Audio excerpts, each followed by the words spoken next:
Bienvenue pour cette nouvelle séquence des paroles de la vie éternelle. Dans cette vidéo, nous allons continuer à parler de ces sujets qu'on a commencé déjà avec une vidéo, à savoir les compréhensions qui doivent servir à consolider notre foi en Jésus-Christ. Car la foi sans la compréhension, c'est une foi sans racine. Je crois, je dois savoir en qui je crois, je dois savoir ce que je crois. C'est pour ça que Jésus a passé 3 ans à enseigner pour apporter sa connaissance.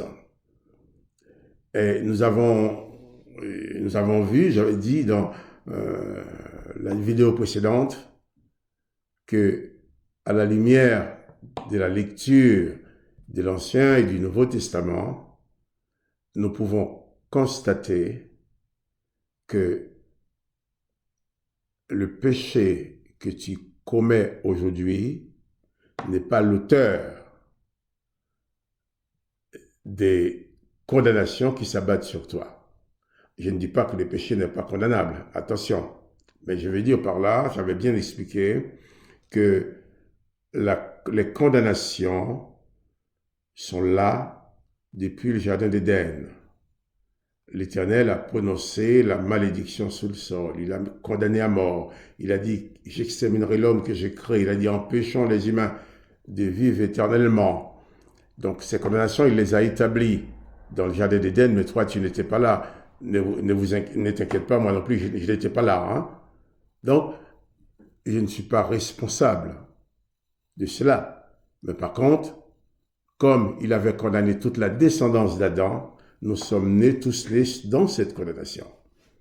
Bien sûr, on a vu aussi que les religions s'appliquaient à nous faire croire que nous sommes condamnés et nous mourrons à cause de nos péchés. Non, ce n'est pas ça, puisque la condamnation était là avant que je n'existe. Donc, ce ne sont pas mes péchés à moi qui provoquent la condamnation. Au contraire, c'est la condamnation qui me pousse à pécher. Et j'avais dit aussi que Jésus-Christ est venu nous libérer, nous sauver de nos péchés, bien sûr. Mais Jésus-Christ nous a sauvés surtout de toutes ces condamnations qui a été établie avant que nous soyons nés. N'oublions pas que les textes de la Bible nous montrent bien que la condamnation a été là dans le monde avant que tu sois né, avant que je sois né. Donc, ce ne sont pas mes péchés, tes péchés qui ont provoqué la condamnation. La condamnation, au contraire, nous a installés dans le péché. Lorsque tu commets le péché serve seulement à t'enraciner dans cette condamnation. Tu te dis bien tout compte fait, je le mérite. Et c'est ce que les religions s'efforcent à nous faire comprendre. Donc, Jésus-Christ est venu pour d'abord te libérer de cette condamnation originelle. Oui, mais la religion parle du péché originel. Mais non, moi je n'ai pas de péché originel, puisque je n'ai pas péché avant d'exister. Par contre, il y a la condamnation originelle que l'Éternel a établie sur moi avant que j'existe. Donc, Jésus-Christ est venu nous libérer de cette condamnation originelle et nous ouvrir les portes de la vie éternelle pour nous permettre d'avancer chaque jour et pas à pas vers la ressemblance du Père, c'est-à-dire vers la perfection. C'est dans ce sens-là que j'aime dire que nous sommes des apprentis de la perfection. Nous sommes obligés d'apprendre la perfection car ça ne va pas avec notre nature. Jésus va dire, soyez donc parfaits comme votre Père céleste est parfait. Donc toi et moi, chacun de nous, devons travailler à notre perfection. Nous sommes des apprentis de la perfection, des apprentis de la foi. Mais pour que cette foi puisse être bien solide, il faut qu'elle soit bien ancrée dans les enseignements de Jésus, que nous parvenions à bien comprendre les enseignements de Jésus, en sorte que ni les religions, ni n'importe quelle doctrine ne parviennent jamais à nous détourner de cette foi pour nous replonger dans les œuvres de la condamnation.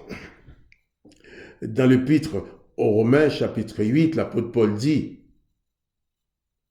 par le Saint-Esprit et par la révélation, l'apôtre Paul dit, Il n'y a donc maintenant aucune condamnation pour ceux qui sont en Jésus-Christ. Il ne l'a pas dit, il n'y a aucun péché, mais il n'y a aucune condamnation.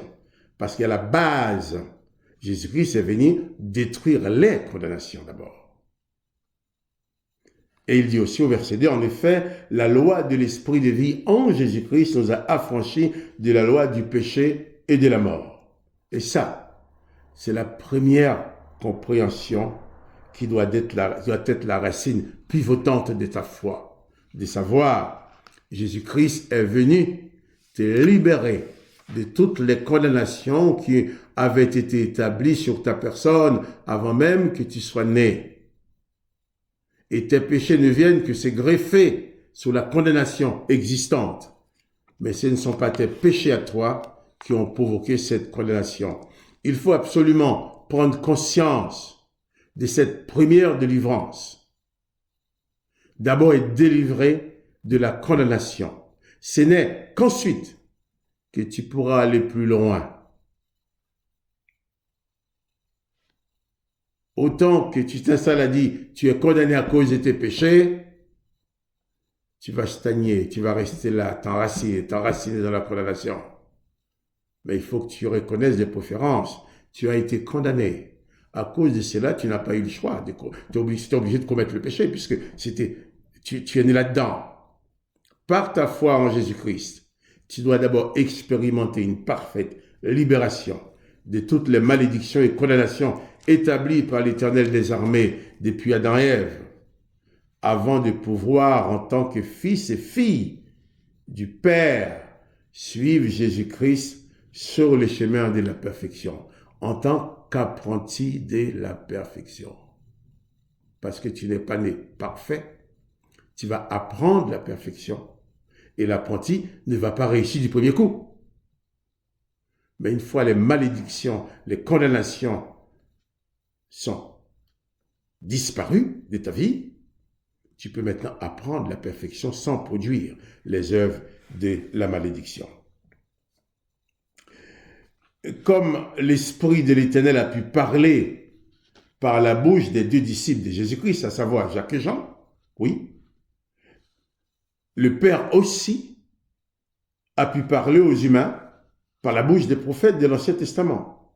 Cela ne fait pas de ces prophètes des exemples à suivre, comme nous les font croire les religions.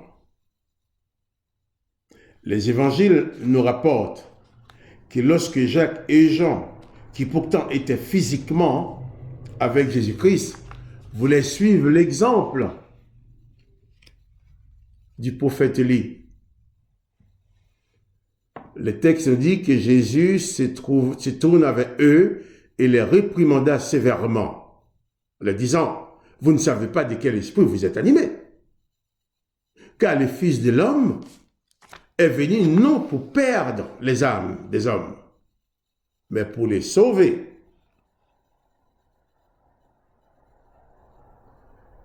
Pas pour perdre les âmes. Les disciples ont demandé à Jésus de faire comme Élie. Mais j'ai dit, non, non, non, non. Ça, c'est pas l'esprit, mon esprit qui parle en vous, là. Moi, je ne suis pas venu pour perdre les âmes, je suis venu pour les sauver. Dans l'évangile de Luc, là, chapitre 6, verset 51, il nous dit, lorsque le temps où il devait être enlevé du monde approcha, Jésus prit la résolution de se rendre à Jérusalem. Il envoya devant lui des messagers qui se mirent en route et entrèrent dans un bourg des Samaritains pour lui préparer un logement. Mais on ne le reçut pas parce qu'il se dirigeait vers Jérusalem. Les disciples Jacques et Jean, voyant cela, dirent, « Seigneur, veux-tu que nous commandions que le feu descende du ciel et les consume ?» Jésus se tourna vers eux et les réprimanda, disant, « Vous ne savez pas de quel esprit vous êtes animés, car le Fils de l'homme est venu non pour perdre les âmes des hommes, mais pour les sauver. » Et ils allèrent dans un autre bourg. pour la solidité de ta foi, la première chose à comprendre est que si tu demeures en Jésus-Christ, il n'existe plus aucune forme de condamnation sur ta vie. Les hommes peuvent te maudire, peuvent dire tout ce qu'ils veulent, mais rien ne pourra t'atteindre parce que tu es en Jésus-Christ qui lui détruit toute forme de malédiction qui avait existé, qui pourrait exister dans ta vie. C'est dans ces cas-là que tu pourras librement t'épanouir et vivre en Jésus-Christ et ne plus laisser agir en toi les condamnations et les malédictions qui sont et seront toujours naturellement productrices du péché. Quand tu pêches, quand tu fais du mal à quelqu'un, tu produis les œuvres de la malédiction. Souviens-toi et n'oublie pas que ce ne sont pas tes péchés qui produisent la condamnation, mais plutôt l'influence de la condamnation qui produit le péché dans ta vie. Jésus-Christ est venu enseigner. Il est venu nous montrer le chemin. Nous montrer le chemin de la perfection. Il est venu nous montrer comment avancer avec lui sans produire des œuvres de malédiction, sans produire le péché. Mais autant que tu n'es pas libéré de toutes ces malédictions originelles, eh bien tu ne pourras jamais vivre sans commettre le péché. Ce ne serait pas possible. Jésus va dire, la volonté du Père est que tu sois sauvé. La volonté du Père, c'est que quiconque croit au Fils ait la vie éternelle, qu'il soit sauvé de cette condamnation qui vise à t'exclure de l'éternité.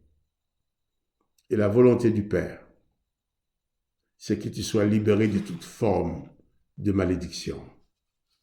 Et Jésus dit ceci dans l'évangile de Jean, chapitre 6, versets 37 à 40. Tous ceux que le Père me donne viendront à moi et je ne mettrai pas dehors celui qui vient à moi. Car je suis descendu du ciel pour faire non ma volonté, mais la volonté de celui qui m'a envoyé, à savoir le Père. Or, la volonté de celui qui m'a envoyé, c'est que je ne perde rien de tout ce qu'il m'a donné, mais que je le ressuscite au dernier jour. Voilà. Là où l'Éternel a dit, j'exterminerai l'homme que j'ai créé, Jésus dit, je le ressusciterai. Verset 40, la volonté de mon Père, c'est que quiconque voit le Fils et croit en lui ait la vie éternelle. Et je le ressusciterai, dit Jésus. Voilà. Jésus apporte la réponse, la délivrance, cette réponse qui nous délivre de toutes ces condamnations. Quand l'Éternel dit, dans Genèse 6, j'exterminerai l'homme que j'ai créé, Jésus dit, je le ressusciterai. Quand l'Éternel dit aussi, empêchons-les de vivre éternellement, Jésus dit, celui qui croit en moi vivra éternellement. C'est la base de la foi. C'est sur cette base que ta foi doit être ancrée, en sorte que tu ne produises plus les œuvres de la malédiction. Et bien sûr que tu ne te contentes pas de dire, eh bien oui, je suis condamné à cause de mes péchés. Non, tu pèches à cause de la condamnation. Car c'est la condamnation qui était là avant que toi tu puisses pécher. La condamnation a été après qu'Adam et Ève aient désobéi. Mais toi, tu n'étais pas là pour désobéir avant la condamnation. Donc, tu es né. D'ailleurs, le roi David l'a bien compris cela. Il l'a exprimé en disant, hein, voici, je suis né dans le péché, ma mère m'a conçu dans l'iniquité. Hein? Et David avait compris un petit peu, mais il est né dans la condamnation. Jésus-Christ est venu nous libérer de toutes ces condamnations, ce qui permet à Paul de dire, il n'y a donc maintenant aucune condamnation pour ceux qui sont en Jésus-Christ. il ne faut pas venir à comprendre cela, qui va servir des racines à ta foi. Et je dis bien, quand je parle, reçois l'information. Prends le temps de lire les textes de la Bible pour vérifier ce que je dis. En sorte que tu puisses appliquer ça à ta vie parce que tu vois que Jésus l'a dit, parce que tu vois que c'est écrit dans la Bible. Mais pas parce que moi, Marc-Joseph, je l'ai dit. Je ne peux pas te sauver. J'informe. Tu reçois l'information, tu fais ce que tu en veux avec. Je souhaite de tout mon cœur que cette information te conduise à te positionner en Jésus-Christ afin que tu sois libéré de toutes ces formes de condamnation qui existent dans ce monde, qui ont été établies sur le monde avant que nous soyons nés. Que la grâce du Père de Jésus-Christ t'accompagne. Et si cette vidéo t'intéresse, fais-le connaître à d'autres. Si tu veux en recevoir à d'autres, eh bien, abonne-toi sur la chaîne YouTube. Et à chaque fois qu'il y a une vidéo qui est postée, qui est déposée, et tu recevras un avertissement pour te dire que c'est fait, c'est là. Alors, que la grâce de Christ t'accompagne et à une prochaine fois pour une autre séquence des paroles de la vie éternelle.